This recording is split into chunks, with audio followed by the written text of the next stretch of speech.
Welcome to the Saga of the Clone Saga podcast presented by the students of S.H.I.E.L.D. We read and we talk about the 1990 Spider-Man Clone Saga and everything related to it.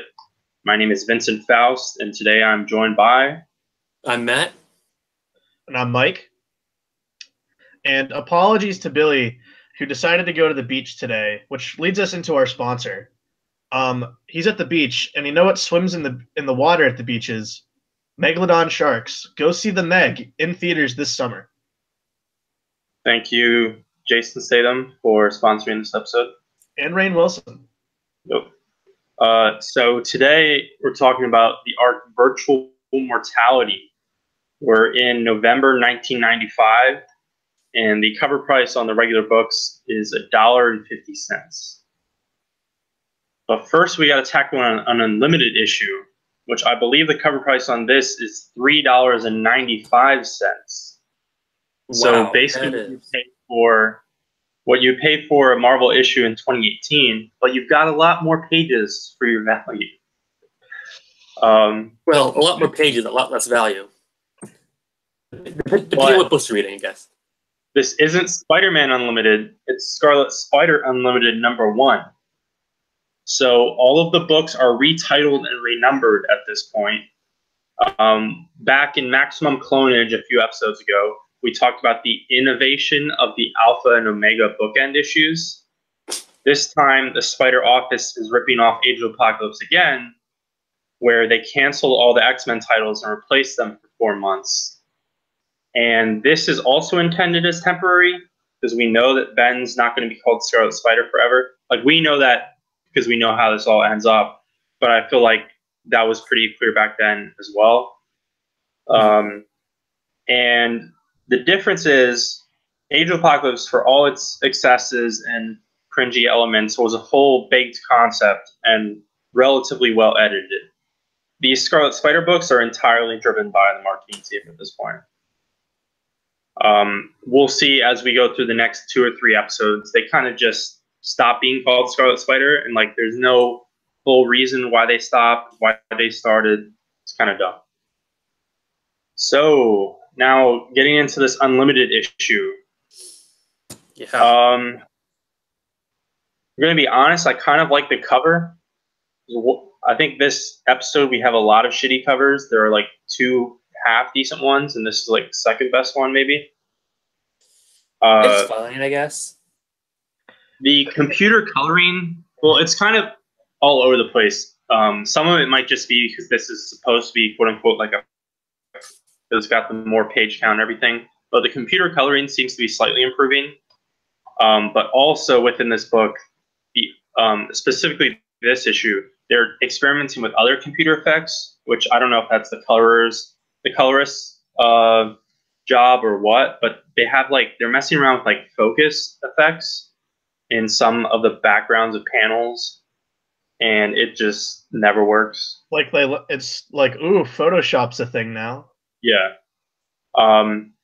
It just looks off here. Like it's a few years from now, and it's really the early 2000s where you start seeing like Photoshop blur effects sometimes to show like certain characters' powers or like time travel, and that is always terrible and like genuinely gives me a headache. But Tom Lyle is no longer writing this officially, thank God.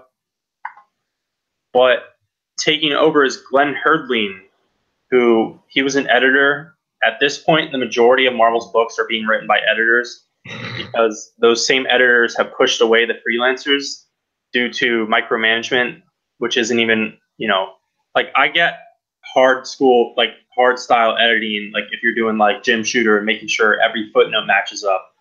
But this is just micromanagement at this point. And then also you have the increasing influence by the business and marketing arena. Mm-hmm. And so no one wants to work for Marvel at this point. Otherwise, Herdling, he also had a run on 90s Namor Submariner, like 50 issues after John Byrne left, and no one was reading it. And this issue was drawn by Todd Smith, who he's like a just super mediocre artist for the era. He's not good at all, but he's not really terrible. And I would say he's not like super flashy 90s style. He's just there. Well, Todd McFarlane has 2 Ds on his name, and Todd Smith only has 1 D on his name. So therefore, you know the quality is already going to drop. You're right. I definitely do prefer double Ds.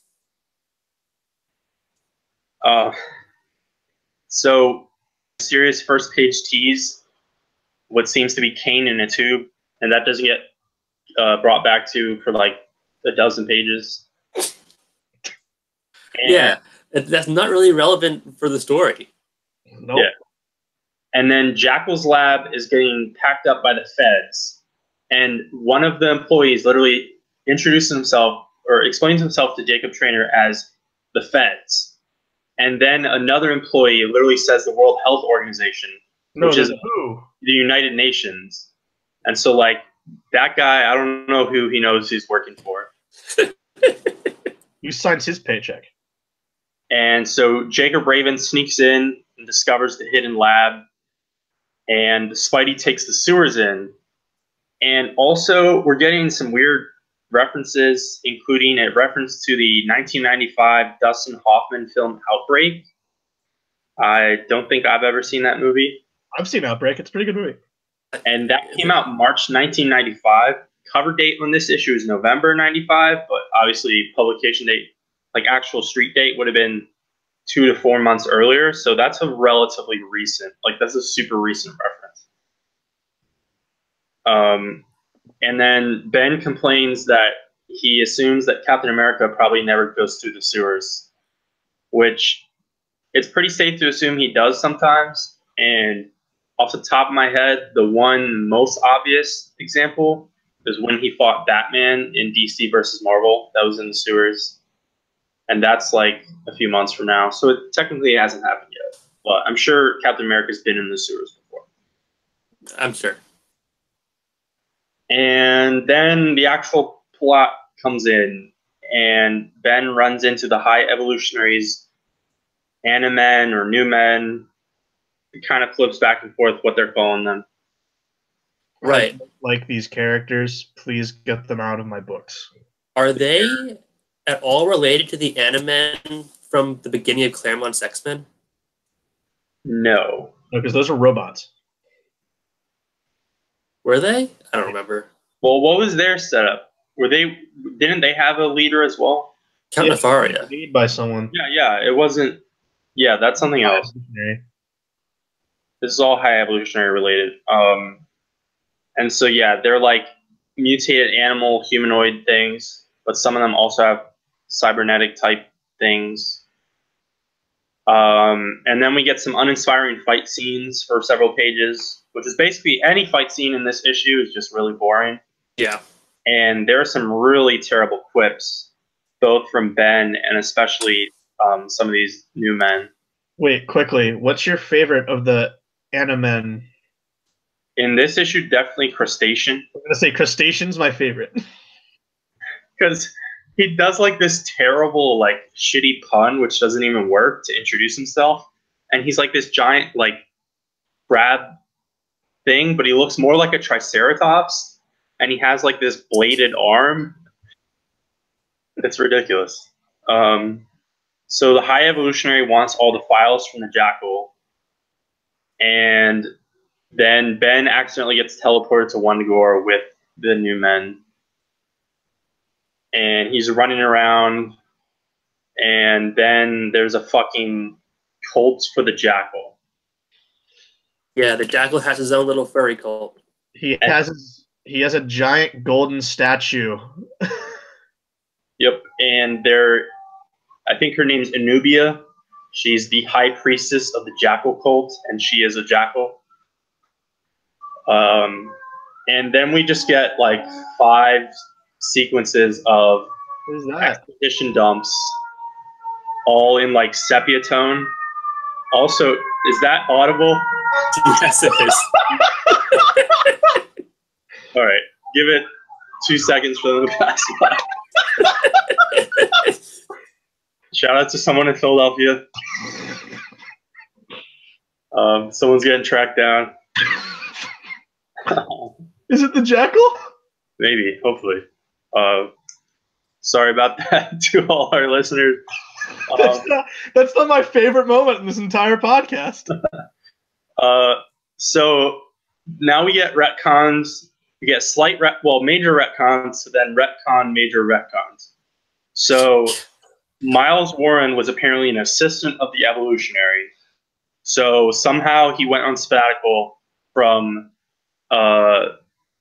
Pete went to Empire State, right? Yep. Yeah. So either before he was hired by Empire State or on sabbatical, he was living in Wundagore and was helping the High Evolutionary. And then he broke off. And then the full backstory of that gets filled in even later. And we get a footnote all the way back to the High Evolutionary's first appearance in Thor 134 to 135 by Liam Kirby. And so we get High Evolutionary's quick background because, as you can expect, he's not a consistent foe of Spider-Man. He evolves animals into humanoids and then just kind of keeps them as his subjects in this Eastern European tiny nation. And Warren, on the other hand, he wanted to then evolve these humanoid animals fully into humans. But that's where the degeneration first appeared, which I guess which was a total fuck up. But I guess he was like, all right, I'll spin this off into a chemical weapon now and create the carrion virus. That doesn't get fully explained. They're just like, oh, well, we have to explain that. And then since that failed, his next plan was to create blank slate clone bodies and then somehow transfer these humanoid animals' minds into them. But he doesn't like actual brain transplants, so that's where this like dumb clone virus thing comes in. And then it's explained that the High Evolutionary War tie-in, that annual that Jerry Conway wrote, that we covered on like episode 3 or 4 or whatever, was the High Evolutionary trying to prove that this rogue cult that the Jackal was a fraud. And I guess Ben isn't aware of any of these retcons, which explains the info dumps, because obviously he wasn't there. Pete didn't think to explain him all this stuff, which is Pete assumes at this point is bullshit anyways. Mm-hmm. And so Ben now immediately questions the entire clone situation, even though it's been like pretty definitively resolved. So he takes the Jackal worshippers and they assault Wundagore. They lay siege, and then the High Evolutionary shows up, devolves the cult leader back into a Jackal, and then teleports away again. And then we get another info dump, like 5 pages in sepia tone. So it turns out that Warren had like one specific failed Newman experiment, which was on a Jackal. And that Jackal was like crazy and ended up killing his family. And there's like one mention where Ben's like, is that like a made up thing? And is that the same as Miles? And then they never come back to that. So right. I'm expecting a feral, literal humanoid Jackal to show up in like 10 issues. I can't wait. That would be it'll never be brought up again. Yeah, I mean I'm pretty sure that's what happened. So Gwen Stacy and Peter are in fact clones. The High Evolutionary just made up the entire Joyce Delaney thing as propaganda to persuade these dumb cult followers to go along with him, even though Miles Warren was totally legit. But then one of these stupid young gods from that High Evolutionary War story implanted the fake Joyce Delaney story into Gwen Clone's mind anyways. And that's like one panel where they're like, we can't make this match up, so this is some totally bullshit explanation. And that makes zero sense. Then for some reason, Ben decides to just set the story straight in front of all the new men, like on behalf of the High Evolutionary for some reason. He's like, oh, you guys, you got it wrong. The High Evolutionary is a cool guy. You should follow him. And then he gets teleported away, and Kane is missing. The end. So Kane was not killed by Spider-Side, and he will be back. Otherwise, we spent like 40 pages re-retconning the re-retcons. I think it's safe to say at this point that if I was locked in a room with Bin Laden, Hitler, and an issue of some sort of Spider-Man Unlimited book, and I had 2 bullets and a gun, I'd shoot Spider-Man Unlimited twice. All right, but now do that, but fuck, marry, kill. Still killing Spider-Man Unlimited. Okay. And? That's for a different show. So now we move into Virtual Mortality. And this first issue, Web of Scarlet Spider 1, with the acronym WAS. I think this is the best cover in this arc. Yep. I agree. This is an alright cover. You know what ruins this cover though? Their word art of Virtual Mortality on the cover. Like right where it's placed. It's like eye bleach. So creative team here is Tom DeFalco and Todd DeZago. DeZago doing scripting, and drawn by Paris Coronos. I'm definitely pronouncing that last name wrong. Who I had never heard of, but apparently he did a few issues of Exo Manowar. So maybe I should know who he is. And he also drew Ghost Rider promo comics, included with action figures. Good. And that's pretty much it. And the art is totally crap in this issue. It's garbage. It's Saying is Superstar. And there's also, right after I kind of complimented the coloring on Unlimited, the coloring is terrible in this issue as well. Yep. And I guess it's technically a number 1, so they were hoping this was a jumping on point for people. Like, how many people are... Like, I understand the Spider-Man books are allegedly still selling well, but how many people are jumping onto Spider-Man in late 1995? I don't think anyone. I mean, they're what? We're pretty close to them jumping off, right? Yeah. I mean, if anything, maybe some people bought this issue and stuffed it in a long box without opening it. But since it's a number 1, we get like 3 fucking pages of recap explaining the entire Clone Saga. Yep. And speaking of the art, Ben just has a full-on terrible mullet now. He's had that for a couple issues. Yeah, but every time I see it, it frustrates me. It's kind of gross. It's kind of gross because it makes no sense how he fits all that inside the mask.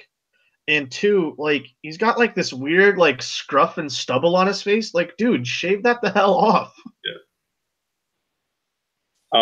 So what happens in this issue? There's a helicopter trying to hijack a van, and these goons, they're like when you steal from a bank and they have the ink packets when you try to open the money bags. When Ben punches them, they explode in smoke, which allows them to get away, I guess. Sure. Yeah. And they're trying to get computer chips, and Lady Ock, the new Lady Doc Ock, is involved. And then the only interesting thing really worth noting at this first issue is that Ben complains that Peter would have pulled it off, which is a weird way to start this era, like making Ben look incompetent. But I guess it sort of makes sense if they're trying to go back to this old school concept of Spider-Man as this fallible hero who's fucking up all the time. But it's still odd to introduce it in the very first issue. Yeah, basically. Or when Lady Ock like shows up, it just takes the life out of anything. Like Lady Ock's just boring. Lady Ock sucks, but she's the alternative in this book is like Mr. So. Yeah, that's true. So I'm taking Lady Ock. Yeah, I'm just saying like we need some more villains. We haven't seen like a classic Spider-Man villain for a while. Weren't we just dealing with the Vulture? He's a classic Spider-Man villain. That's not the real Vulture. Not that one, at least. So Ben is crashing with Seward Trainer, and then he gets a job at this club. And Club Noir. Club Noir. There's some reference to like a movie that it's implied Peter Parker was in, and I don't know what this is referencing, and there's no footnote. I had no idea what this is. I honestly, I don't either. That's really weird. Because they mentioned some movie, and he's like, "Were you in that movie?" And he trips up and almost says like the word clone. And I'm like, I don't know what that is. No. Hey, that was amazing. Weren't you in that movie Cocktail? Cocktail is a 1980s film starring Tom Cruise. Because like he put on like really good moves, I guess, when saving that. But Cocktail is about a bartender, so I don't know how those correlate at all. Well, all right, that makes sense. But then it says like, "Oh no, that was my club," and then cuts off, and then says brother. So is he implying that in the Marvel universe that Ben Reilly's brother is wait. Tom Cruise wasn't Tom Cruise the intended casting choice? One of them for James Cameron's Spider-Man? No, I thought he was definitely Iron Man at one. He was going to be Iron Man at one point. Okay. I have no. Well, I don't understand this. That's the main point. No, it's very weird. And then whatever, he tracks down this stupid helicopter again and creates a hang glider out of webs and then web water skis. Well, that's after he's thrown out of the helicopter. I hate this. I'm never a fan of like I like creative use of the webs, like when he ever like somehow rigs them to electricity when he's fighting Hydro Man or some shit like that. But whenever he like makes objects out of webs, I usually hate that. No, I think it's pretty dumb. He makes like swamp shoes in Amazing Spider-Man 6, and it's just bad. Well, it just doesn't make any sense. Like the science behind it, just how do you get the webs to do that? Right. Like at the most, if he wants to like randomly create like a bat or something to use in combat, maybe, but he doesn't need that anyways, since it'll be way weaker than his super strength. But it's always stupid. I honestly don't buy much more than a parachute, and even then, it can be a little. Yeah. Here's a question: since Ben gets thrown into the river, like this hoodie is just getting ravaged. How bad do you think that hoodie smells? Probably terrible. It's definitely bad. But also, you mentioned that page, specifically that page, the coloring is all weird. Like it's all neon and stuff. I don't know what they're going for. Well, the water's yellow, so it looks like he's just sitting in a river of piss. Which is a good way to describe reading this story. Sitting in a river of piss. Segue, we move on to the second part in Amazing Scarlet Spider with the acronym of ASS. Yeah. And so, if they had never returned to Amazing Spider-Man, we'd be talking about, did you pick up ASS 800? So, creative team here, we have DeFalco plotting again. We have Mike Lackey writing. Also, he uses the word lackey in this issue in a caption, which I thought was funny. And we have Mark Bagley. We have Mark Bagley drawing it, and like it's recognizable, but this also looks like shit. I think these issues must have been rushed or something. And then we discover the central conflict of this arc, which is over a virtual reality visor, which is an upgrade of a version that Seward Trainer builds. And Ben gets away with it after Ock blows up a building, which I believe she owns. And the writing, I mean, Lackey is just such an unfortunate name because the writing in this issue is terrible. Like the dialogue from Ben and all these goons is just so wonky. Well, like we said, we are under the impression that Mike Lackey is just a name given to just some intern that has to write something. But it's a shame that Matt, your daily Spider Bites isn't 3 times forward in time, because what classic Spider-Man villain do we get introduced to? I already forget his name. He debuted number 36. It's the Looter. The Looter, thank you. And it footnotes Amazing Spider-Man 36, and he's getting out of the vault, and he's hired by Doc Ock. But he's totally had like 8 appearances since then, which I guess they don't have to specifically just refer to the last one. I mean, for High Evolutionary, they footnoted his first appearance, but that was because they were explaining his origin. but I believe Luthor's last appearance at this point was Amazing Spider-Man Annual 26, which was a crossover with the New Warriors called Hero Killers. So I assume he went to prison after that. And then we're getting more introduced to this Club Noir cast, including a waitress at work who kind of helped Ben get the job by her slipping. And I swear to God, we don't, like, I may have been missing something, but I don't think we get introduced her name this issue. And then it's just randomly said, like, in the final part of this story. Yeah. And I was like, oh, that's weird. And then literally the page after this waitress is flirting with Ben, he meets this other woman, Carrie Bradley, at Trainer's apartment building, and she's like a real estate agent who also teaches self-defense classes, whatever. And then Trainer puts on the VR helmet immediately after Ben is like, hey, maybe you might not want to do that.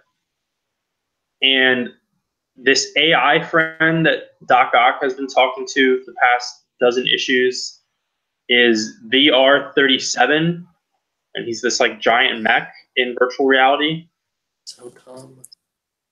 So he fights Trainer, and then Ben puts on the other helmet to help out.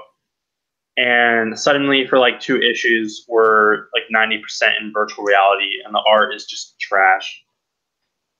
It's gross. I hate the 90s obsession with cyberspace and virtual reality, and it does not age well. It doesn't age well, and it's boring. It's so boring. And so VR-37 summons virtual versions of Doc Ock, who I believe her hair color is wrong in this issue. Then Venom, Carnage, and Stunner. And Ben doesn't recognize Stunner, which I think matches up with previous continuity. I'm pretty sure they haven't met face to face at this point. And so they split up so that Ben can deal with the main guy, and they win, but then Trainer is in a zombie-like state.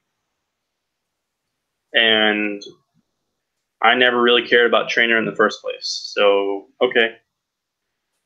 Yeah. Then we move into Scarlet Spider #1, and it's a Romita cover, but it's not very impressive. And over here we have Howard Mackie plotting, but DeZago scripting, and the Gil Kane, Tom Palmer art team sticks around. And it still doesn't really look good. Oh, this is still Gil Kane? Yeah, it does not look good. In fact, I think it's significantly worse than the last issue. So I think there has to be some scheduling stuff going on. So Ben rushes Trainer to a hospital. And I definitely feel, and it's even the way it's drawn in these issues, he's like clearly like swinging Trainer around. Yeah, and it's like ragdolling him around. And I'm like, that probably didn't help his mental state. So we learn that Trainer's physically healthy, he's totally fine, but he's in a catatonic state.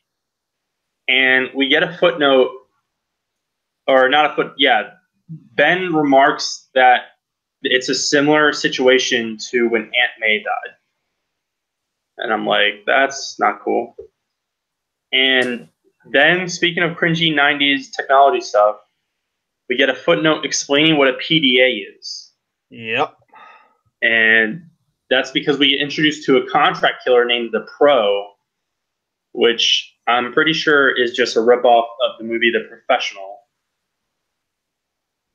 of Natalie Portman. And then Ben tries to save Carrie from the guest character of this story arc, Rob Liefeld's Pouch Man. I was very excited. But it turns out it's just a costume. It's an inanimate object or whatever for her self-defense. Get his name right. He's just simply known as the Pouch. Okay, the Pouch. My bad. So Ben looks like an idiot, but then she asks him out to coffee.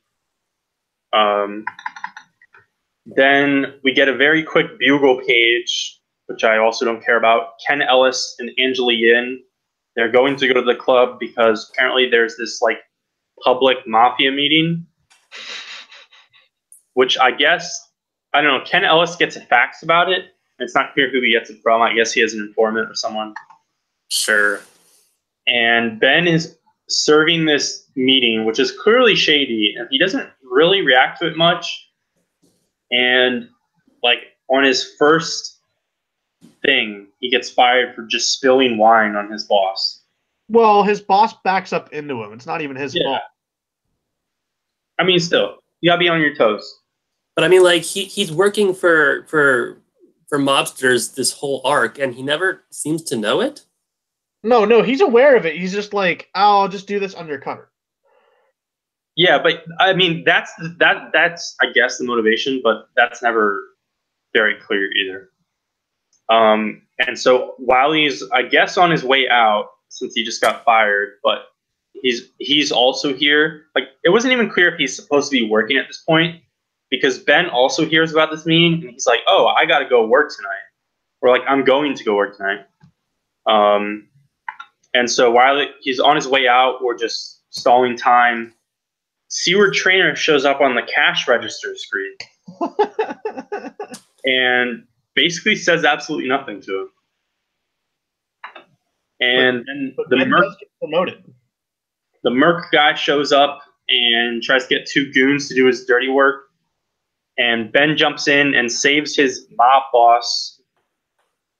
And Angela totally notices him and assumes it's Peter, of course, because no one would think clone at this point. And so Ben runs off to get his costume on. Then he saves the boss again. And then he saves Ken and Angela again. And then he stays fired as a waiter, but now he gets hired as a bodyguard for the mob boss. So he's literally just failing upward. Which, like, again, like what Mike said, like I think it's actually a kind of neat idea, but his motivation for like taking this and going along with it is not explained at all. And of course, the A plot is just boring and cringy and absolute trash. Entirely boring. So now we move into the acronym SSS, number 1. And another meh cover. And there are actually 2 variants of this cover. And I'm pretty sure the digital copy that most of us are reading doesn't have either of the actual covers. It has like a white background, but the actual ones are either like a starry, it's like a starry background. It's supposed to be at night with either like a black sky or a purple sky. Okay. And mine at least, my copy was just blank white. So I don't know what's going on with that. But to Virtual Mortality Part 4, between a rock and a hard drive. That's pretty terrible. So we have the usual team of Saga and Buscema, but instead of Sienkiewicz, we have Jimmy Palmiotti doing finishes. And the art still looks really bad, so yeah, maybe it's more Buscema than Sienkiewicz than I thought. It is. It's always been. It is definitely more palatable, and it still fits it looks more like a Spider-Man book than when Sienkiewicz does it. But it's not great art. So Luthor is now souped up, got some kind of cyber suit, and he has 2 other power suit techie goons to help him, which are introduced here. I'm not even going to note their names. And they're sparring, and one of them kind of looks like Avalanche. Yeah. A little bit. Then we also learn there's an FBI agent undercover in Ox operations, and there's like this dumb Doc Ock sight gag. So I'm assuming that agent we'll come back to later. It'll be hilarious though if we never do.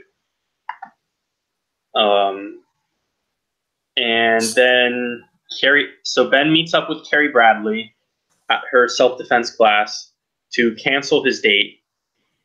And her hair completely changed color and style between issues.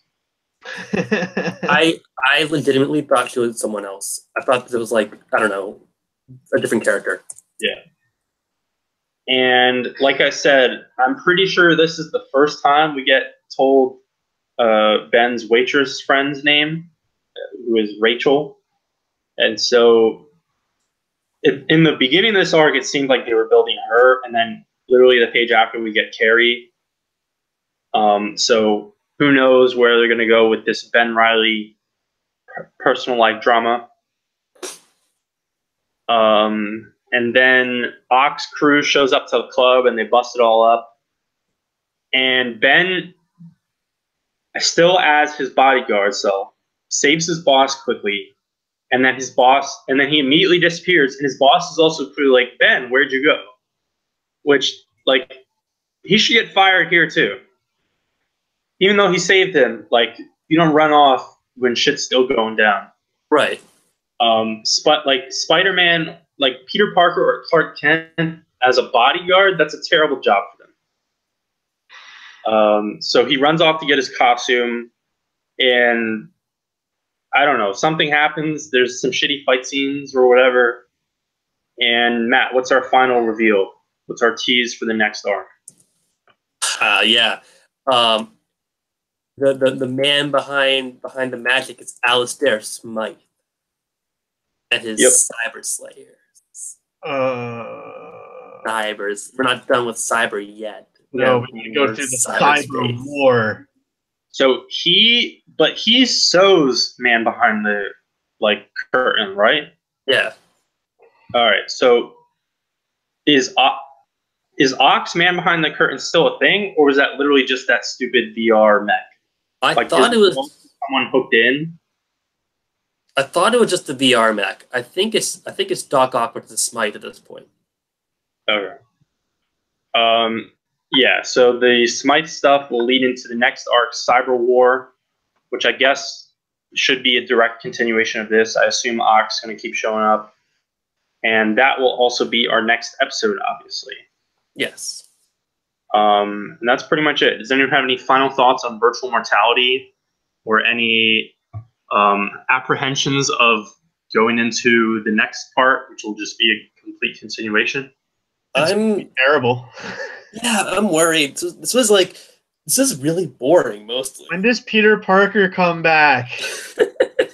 One episode without him, and I'm already asking, all right, bring him back. He won't come back for a bit, but he, in the grand scheme of things, he comes back pretty quickly. But you know how we did the Parker years?